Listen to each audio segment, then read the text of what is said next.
붓는 발목, 터질 듯한 종아리, 밤마다 쑤시는 다리, 이게 단순히 오래 서 있어서 그런 걸까요? 많은 분들이 간이나 심장, 콩팥 문제를 의심합니다. 하지만 진짜 이유는 따로 있습니다.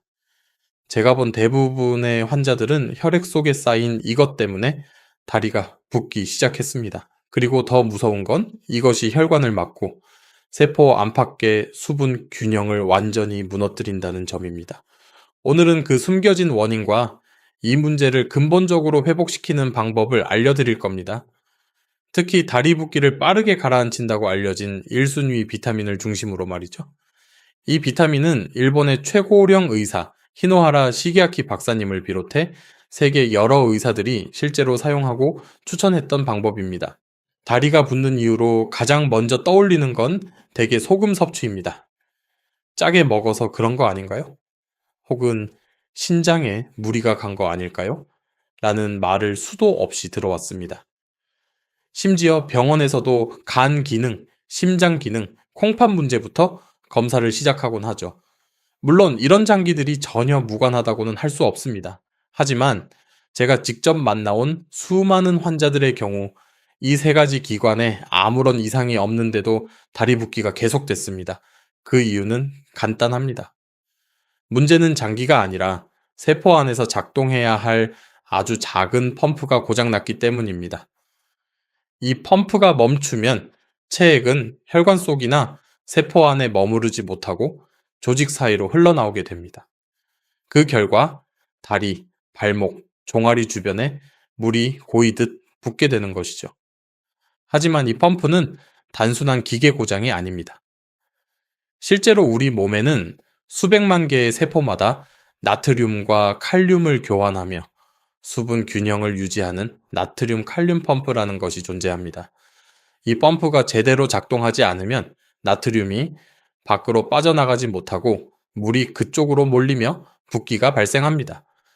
즉, 다리 붓기의 진짜 원인은 대부분 이 세포 펌프의 기능 저에서 시작되며 그 원인을 파고들면 영양 불균형과 당분 과다 섭취라는 훨씬 더 보편적인 문제에 다다르게 됩니다. 우리 몸의 세포 하나하나에는 나트륨 칼륨 펌프라는 아주 정밀한 장치가 자리 잡고 있습니다. 이 펌프는 이름 그대로 나트륨을 세포 밖으로 밀어내고 칼륨을 안으로 끌어들이는 역할을 합니다. 그렇게 해야 세포 안의 수분과 전해질이 균형을 유지하고 몸 전체가 부드럽게 순환하게 되죠. 그런데 이 펌프는 그냥 알아서 작동하지 않습니다. 놀랍게도 우리가 하루에 쓰는 세포 에너지의 30%에서 40%를 이 펌프 하나가 사용합니다. 뇌세포에서는 무려 70%까지도 쓰인다는 연구도 있죠. 그만큼 중요한 장치인 겁니다. 그런데 이 펌프에 연료를 공급해주는 두 가지 미네랄이 부족하면 어떻게 될까요? 바로 칼륨과 마그네슘입니다. 칼륨이 부족하면 나트륨을 밀어낼 수 없고 마그네슘이 없으면 그 펌프 자체가 아예 작동하지 않습니다. 결국 나트륨이 세포 밖에 쌓이고 그 주위로 수분이 몰리며 붓기가 생깁니다. 이 현상은 마치 지하실에 배수 펌프가 망가진 상황과 똑같습니다. 펌프가 고장나면 물이 빠지지 않고 고이기만 하죠. 우리 몸에서도 똑같이 고장난 세포 펌프는 수분을 제자리로 되돌리지 못해 붓기를 유발합니다. 하지만 여기서 끝이 아닙니다. 이 펌프가 고장나는 데는 또 하나의 치명적인 원인이 있습니다. 펌프가 망가지는 결정적인 이유, 바로 그것이 당입니다. 많은 분들이 설탕은 살이 찌는 정도로만 생각하지만 사실은 우리 몸을 가장 빠르게 무너뜨리는 요소 중 하나입니다. 특히 세포 에너지와 관련된 부분에서는 그 해악이 훨씬 더 깊습니다. 당분을 섭취하면 혈액 속에 포도당이 급격히 올라갑니다. 이 포도당은 에너지로 사용되기 위해 일련의 과정을 거쳐야 하는데 그 초입 단계에서 반드시 필요한 것이 바로 비타민 B1, 즉 티아민입니다. 이게 없으면 포도당은 에너지로 전환되지 못하고 오히려 독성 물질로 전락하게 됩니다. 그러면 무슨 일이 일어날까요? 에너지가 만들어지지 않으니 세포 펌프도 작동하지 않습니다. 결국 나트륨이 제자리에 머무르고 물이 몰리며 붓기가 시작되는 겁니다. 더 나아가 이 포도당은 혈액 속의 단백질과 결합해서 당화라는 현상을 일으키는데, 이때 형성된 끈적한 단백질 덩어리는 혈관을 막고 순환을 저해하며 염증과 산화, 스트레스를 유발합니다. 이 당화 현상은 단순히 다리 붓기만의 문제가 아닙니다. 시간이 지나면 발바닥의 저림, 감각 저하, 심하면 말초 신경병증이라는 신경 손상까지 유발할 수 있습니다. 실제로 당뇨병 환자에게 흔히 나타나는 증상들이죠. 하지만 당뇨가 없어도 정제된 탄수화물을 자주 먹는 사람이라면 누구나 이 길을 걷게 됩니다. 바로 이 지점에서 비타민 B1이 결정적인 역할을 합니다. 당화 현상을 억제하고 세포가 당을 안전하게 처리할 수 있도록 도와줍니다. 부족하면 붓고 충분하면 순환이 회복되는 이유입니다. 티아민은 돼지고기, 통곡물, 콩류, 해바라기 씨 같은 음식에 들어있으며 일상 식단에서 쉽게 간과되곤 합니다. 특히 빵, 면, 흰쌀밥 같이 정제된 탄수화물을 자주 먹는다면 체내 비원은 점점 고갈되기 쉽습니다. 이럴 땐 고함량 비타민 B1 보충제를 고려해 볼 수도 있습니다. 그래서 많은 분들이 물어보십니다. 그러면 대체 어떻게 해야 이 펌프를 살릴 수 있을까요? 약을 먹지 않고도 내 몸 안에서 다시 수분 균형을 되찾을 수 있는 방법이 있을까? 정답은 의외로 단순합니다. 이제부터 그 핵심인 3가지 영양소와 식단 조절법을 구체적으로 알려드리겠습니다. 이제 문제의 원인을 정확히 알았으니 해결 방법도 명확해집니다. 다리 붓기의 핵심은 세포 펌프의 기능을 회복시키는 것입니다. 그리고 그 펌프가 다시 작동하려면 3가지가 필요합니다. 바로 칼륨, 마그네슘, 그리고 비타민 B원입니다. 첫째, 칼륨은 나트륨을 밀어내고 세포 안의 수분 균형을 유지하게 해주는 전해질입니다. 하지만 문제는 칼륨을 음식으로 충분히 섭취하기가 매우 어렵다는 데 있습니다. 성인 기준 하루 필요량은 무려 4,700mg입니다. 바나나 한 개에 들어있는 칼륨이 약 300mg 정도니까 하루에 15개 이상은 먹어야 한다는 계산이 나오죠. 당연히 현실적이지 않습니다. 그렇다면 방법은? 당분 함량이 낮으면서 칼륨이 풍부한 음식을 선택해야 합니다. 예를 들어 아보카도는 하나만 먹어도 900mg 이상을 섭취할 수 있고, 시금치나 케일 같은 IP 채소도 좋은 공급원입니다.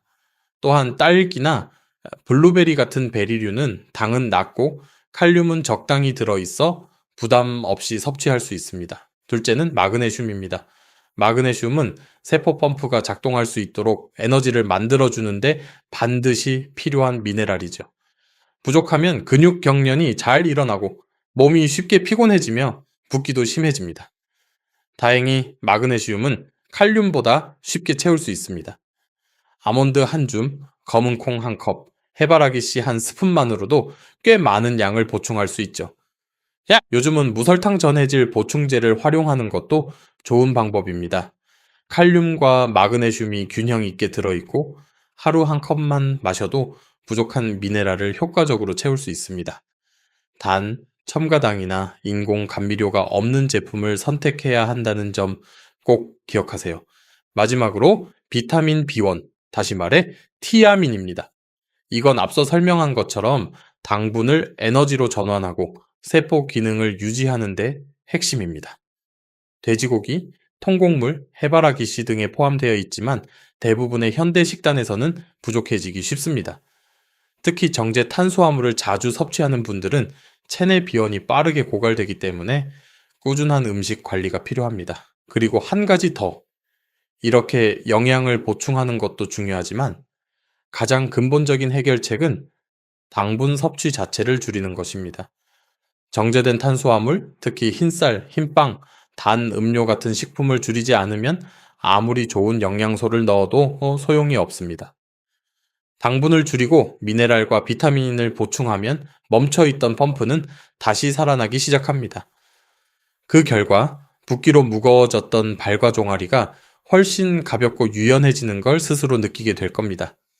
하지만 영양만으로는 부족합니다. 일본의 히노하라 박사님은 여기에 한 가지 특별한 음식을 더해 103가지 계단을 오를 수 있었죠. 그 음식이 무엇인지 다음 이야기에서 밝혀드리겠습니다. 지금까지 살펴본 것처럼 다리 붓기의 진짜 원인은 단순히 짜게 먹거나 오래 서 있었기 때문이 아닙니다. 세포 안에서 일어나는 미세한 에너지 불균형, 그리고 비타민과 미네랄의 부족이 핵심이었죠. 나트륨 칼륨 펌프의 작동을 되살리기 위해서는 칼륨, 마그네슘, 비타민 B1, 이 세 가지를 식단에서 충분히 공급해 주는 것이 가장 효과적입니다. 그리고 그보다 더 중요한 건 정제된 탄수화물과 당류를 줄이는 식습관의 변화입니다. 진짜 치료는 약이 아니라 매일 먹는 음식 안에 있습니다. 제가 직접 경험한 사례들에서도 이 방법으로 발목 붓기와 종아리 무거움이 빠르게 사라지는 걸 확인할 수 있었습니다. 오늘 알려드린 내용이 여러분의 건강에 도움이 되었기를 바랍니다. 그리고 아직 끝이 아닙니다. 일본 최고령 의사인 히노하라 시게아키 박사님이 100세까지도 계단을 걸을 수 있었던 이유, 그 핵심에는 매일 섭취한 단 하나의 음식이 있었습니다. 그 음식이 어떤 것이었고, 왜 다리 건강에 결정적인 역할을 했는지 바로 이 영상을 통해 더 자세히 알려드리겠습니다. 다음 영상으로 넘어가 클릭해서 꼭 확인해 보세요.